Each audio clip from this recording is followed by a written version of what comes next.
Bonjour Leïla, Bonjour Mirette. on parle de souveraineté numérique aujourd'hui.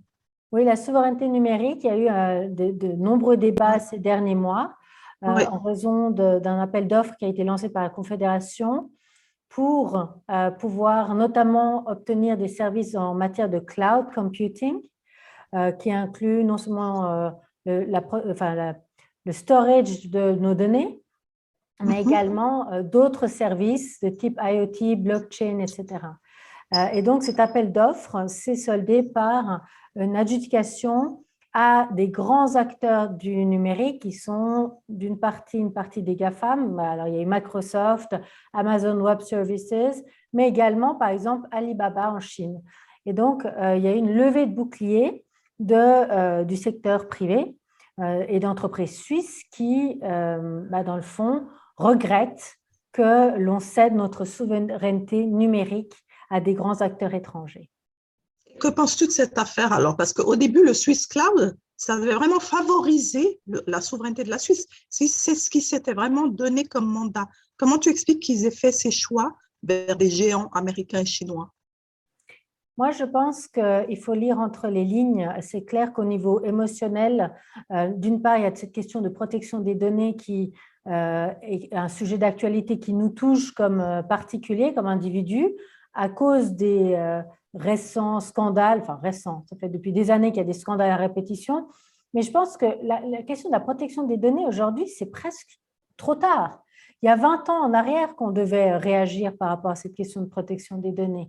Aujourd'hui, la réalité, c'est qu'il y a une course effrénée entre les États-Unis et la Chine pour être les premiers au niveau de ces technologies que sont l'intelligence artificielle, le cloud computing et toutes ces nouvelles technologies qui sont en passe d'exploser.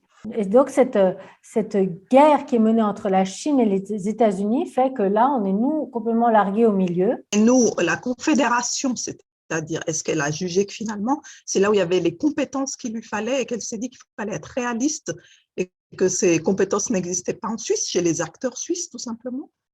Ce qui est reproché à la Confédération, c'est que les conditions posées n'étaient pas réalisables ou ne pas tenables pour des acteurs suisses parce qu'il fallait avoir des serveurs disséminés à travers le monde pour Dans pouvoir… différents continents, oui, Voilà. apparemment.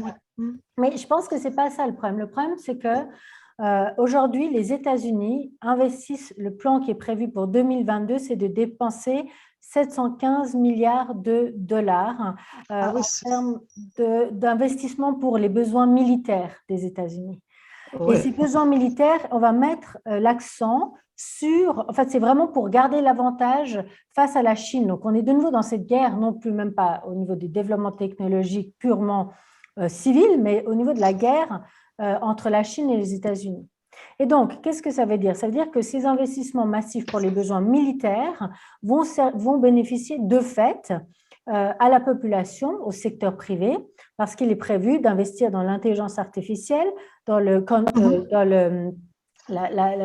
l'informatique quantique, le quantum computing, le cyber computing, entre autres. Et donc, Oui, oui. nous, même si on est reconnu les pionniers de l'innovation, on est reconnu en tête du classement de l'innovation parce que la Suisse investit beaucoup. Le secteur privé investit à hauteur de 69% dans le R&D suisse, la Confédération et les écoles polytechniques à hauteur de 28%. Donc, il y a des investissements importants qui sont faits. Il y a la Corée du Sud, le Japon et Israël qui sont plus ou moins au même niveau que nous. Mais donc, ça reste malgré tout des montants. En Suisse, on investit aux alentours de 22 milliards, un peu plus aux alentours d'une vingtaine de milliards en termes de R&D. Oui, non, mais les 715 milliards américains dont tu parles, c'est la taille de tout le PIB suisse. Donc, on voit assez vite le rapport de force, Donc, en fait, on l'équilibre des n'arrivera jamais, c'est un leurre, et c'est bien évidemment que c'est louable de vouloir une souveraineté numérique, mais c'est un leurre, nous n'y arrivons pas, et c'est ce qui se traduit dans les faits lorsque la Confédération confie à des entreprises étrangères, parce qu'elles, elles ont eu, par ailleurs, quelque part, elles ont bénéficié de la manne étatique, bien sûr qui n'est pas directe, mais indirectement par les investissements que les États-Unis font. Alors, Oui, qu'est-ce est-ce qu'on va qu'il n'y a faire? pas aussi un aspect de lobbying? Parce que tu sais, moi, j'analyse beaucoup les cercles de pouvoir économique. Et aujourd'hui, les GAFAM, c'est le premier lobby à Bruxelles, par exemple. Ça veut dire que la Suisse aussi, l'Europe en général. Quand il y a des marchés publics, des appels d'offres, les acteurs internationaux qui ont leur lobbyisme très actif sont réveillés, hein, et sont à la manœuvre quand même. Ils veulent remporter ces marchés. Donc, ça existe aussi. Les GAFAM dépensent 100 millions de lobbying à Bruxelles. C'est gigantesque. Il y a pas, il y a bien évidemment, il y a quand même des organismes qui sont censés débusquer ces organisations qui… Ils donnent les chiffres, mais comme c'est tout à fait légal, le lobbying, c'est simplement d'aller démarcher, faire des réunions, contacter, dire on est là, on a ceci à vous offrir, vraiment être toujours présent là où il y a des offres pour Alors, être le numéro lobbying, un. d'une part, peut expliquer ça, mais je pense que la réalité, c'est juste la taille du marché qui est juste Bien sûr. énorme. Et la Chine, il y a des investissements étatiques massifs, et aux États-Unis aussi, même s'ils ne sont pas directement dans l'économie pure, le militaire se traduit par la suite par des avancées technologiques qui vont bénéficier au secteur privé. Ça, c'est la Absolument. première chose. Et je pense que c'est ça que moi, je retiens aujourd'hui. Alors, comment est-ce qu'on peut faire face à ça? Mais je juste ajouter une question encore parce que je trouve que tu as tout à fait raison de mettre la souveraineté et la taille en rapport, parce que ça, on a vu aussi dans les affaires fiscales de la Suisse, c'est-à-dire une souveraineté fiscale. C'était pas possible. Avoir les taux qu'on voulait faire avec les holdings, les entreprises, avoir un secret bancaire et faire des distinctions entre fraude et évasion fiscale. Ça, c'était le dispositif suisse. Il a volé en éclats avec l'OCDE, les États-Unis, l'UE. Donc, les grandes puissances ont décidé que la Suisse, elle ne peut pas vraiment décider souverainement de sa fiscalité. Donc, est-ce que finalement, souveraineté numérique, souveraineté fiscale, tout ça, est-ce que ce n'est pas la même chose? Ce n'est pas finalement dépendant du poids géopolitique du pays. Oui, c'est exactement ça. Du poids géopolitique et du… Ce que tu dis, voilà. Et c'est pour ça que dans le fond, on pourrait faire une sorte de parallélisme ou d'analogie entre la manière dont les forces enfin les alliances militaires se sont formées et comment ces alliances militaires vont devoir se former à l'avenir pour pouvoir contrer ces deux puissances qui sont les puissances aujourd'hui numéro un au niveau géopolitique. Oui, ou est-ce que une alliance diplomatique simplement, comme l'AELE ou tous ces groupes qui se forment par intérêts commerciaux ou économiques communs, est-ce qu'on peut imaginer une alliance numérique entre la Suisse et d'autres petits pays peut-être pour se tenir les coudes ou bien c'est exactement ça, Mireille. Je pense qu'il faut imaginer une alliance numérique mondiale. On peut pas, ça n'a plus de sens aujourd'hui au XXIe siècle, à l'heure où on est tous interconnectés, ou à l'heure où la globalisation est aujourd'hui établie, ou même on a besoin de cette coopération pour surmonter les défis climatiques et autres auxquels on fait face. Ça n'a plus de sens de parler de souveraineté numérique. C'est louable, mais aujourd'hui, il faut qu'on défende nos intérêts en s'alliant avec d'autres puissances. Ça peut être Israël, ça peut être la Corée du Sud, ça peut être tous ces pays qui sont aussi comme nous. Les pays scandinaves. Les pays scandinaves, exactement. Exactement. Et je pense que c'est là. Donc, une diplomatie numérique. C'est exactement ça qu'il faut faire. Parce que le combat, sinon, est perdu d'avance et on est en train de s'épuiser. Je sais que ceux qui sont touchés par cette question de perte de souveraineté numérique suisse veulent lancer une initiative, etc. Mais je pense que… Pour l'inscrire dans la Constitution, est-ce que ce n'est pas un leurre, ça, de l'inscrire dans la Constitution? Qu'est-ce que la Constitution suisse peut faire pour résister à des assauts dont tu parles, d'investissements gigantesques de grandes puissances? Et non seulement c'est un leurre, en plus, ça va poser une question aussi de… je dirais au niveau légal, où on sait que le règlement européen, le RGPD, a des effets extraterritoriaux. Où que l'on soit en Suisse, aux États-Unis ou je ne sais où, le RGPD s'applique. Donc, de fait, il y aura déjà de toute façon une question d'interprétation. Okay, notre constitution est au-dessus, mais il y aura une question d'interprétation par rapport à la conformité du droit européen et de la conformité de notre ordre juridique avec celui de l'ordre européen. Donc, tout ça, c'est des questions qui, à mon avis, sont transfrontalières.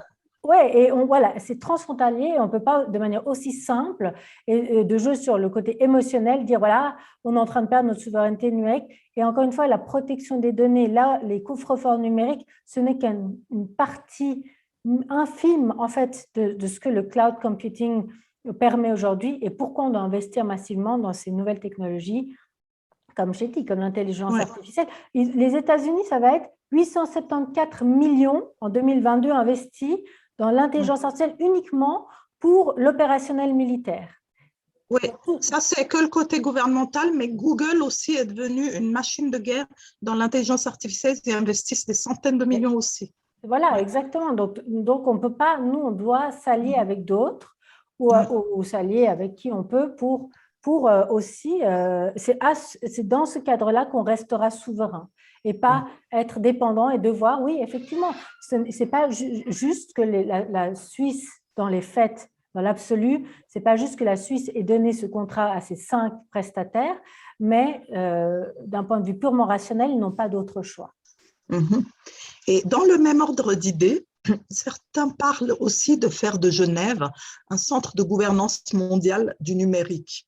Est-ce que c'est réaliste pour toi? Ça, c'est une bonne idée de se dire, tiens, est-ce qu'au moins les réglementations et la gouvernance pourraient se décider à Genève, comme l'ONU un jour, surtout plus tellement moins aujourd'hui, mais un jour l'ONU a été l'endroit à Genève où beaucoup de choses se sont décidées. Est-ce que l'ONU du numérique à Genève, c'est une bonne idée? Ce serait, bien évidemment que ce serait quelque chose de formidable pour la Suisse, si la Suisse peut jouer ce rôle de porte-drapeau et dans le fond, d'accueillir une sorte de nouveau Parlement. L'ONU devrait peut-être y avoir un pendant de l'ONU au niveau numérique et que l'on soit, nous, mais dans le fond, qu'est-ce que ça change que l'ONU soit en Suisse? On voit bien qu'il y a aussi l'ONU aux États-Unis. C'est pas ça qui fait que ça penche en faveur de la Suisse. C'est très bien pour l'investissement local, ce que ça rapporte au niveau local, mais je ne pense pas que c'est ça qui va faire fondamentalement la différence. C'est pas un match de foot où quand tu joues à la maison, ça favorise l'équipe locale. Voilà, tu as bien raison. Le fait que le Genève soit l'hôte n'a jamais favorisé les intérêts de Genève. Alors pourquoi est-ce qu'on insiste en disant Genève doit absolument être le centre de gouvernance mondiale du numérique? Et est-ce qu'on est comme dans la configuration de la guerre froide où Genève avait tout son sens parce qu'elle était un peu entre l'URSS et les États-Unis, un endroit pacifique, neutre. Oui. On n'est plus dans cette configuration aujourd'hui? Il y a quand même cette course horrible entre les États-Unis et la Chine. Oui. C'est vraiment deux pays qui s'affrontent et puis tous les impacts au niveau du sud-est asiatique, etc. Enfin, il y a quand même ces enjeux au Pacifique, cette alliance pacifique, comme on l'a vu, où ces enjeux-là sont quand même des enjeux majeurs actuels. Oui, c'est vrai que Poutine et Biden se sont rencontrés aussi à Genève, ça on peut le rappeler. Voilà, donc je pense que nous on pourra jouer, mais qu'est-ce que ça va changer à notre souveraineté propre? Je ne suis pas sûre que c'est ça. Très juste. Je pense qu'on doit être beaucoup plus fin, on doit être beaucoup plus rusé peut-être et utiliser le levier de la Genève internationale pour attirer peut-être ces puissances et créer cette alliance numérique internationale. D'accord. Et qu'est-ce que les acteurs suisses privés du numérique, les entreprises du numérique elles-mêmes peuvent faire ou où sont-elles dans ce débat? Pourquoi on ne les entend pas et pourquoi ils n'émanent pas de ce secteur des initiatives privées qui auraient peut-être un peu plus de chance que ce qui vient de la Confédération? Est-ce qu'il n'y a pas assez d'acteurs? L'écosystème est-il suffisant, à ton avis?